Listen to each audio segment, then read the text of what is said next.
жүрек ооруп калса Германияга чейин кетип жатабыз, Индияга чейин кетип жатабыз, элдерден акчаны топтоп жатабыз.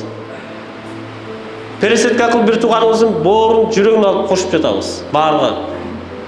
Айлап, жылдап врачтар издейт экенбиз, Россияга чейин барат экенбиз, 1000 километр.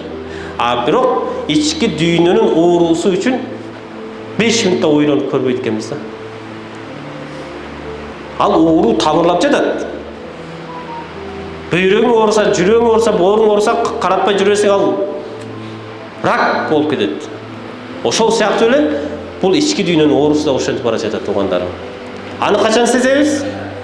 Азраил периште келип жанды алып аткан учурда бар оорунун баары сыртка чыгат анан. Өкүнүчтөр башталат анан.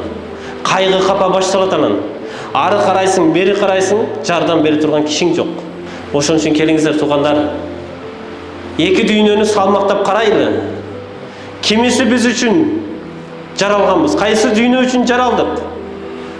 Ушул дүйнө үчүн жаралдыкпы же акырет үчүн жаралдык беле? Адам ата Хава энебиз биринчи жаралганда ушул дүйнө үчүн жаралдыбы же болбосо акыретте жаралып анан бул дүйнөгө түшүп калды беле? Таразалап көрөлү туугандар.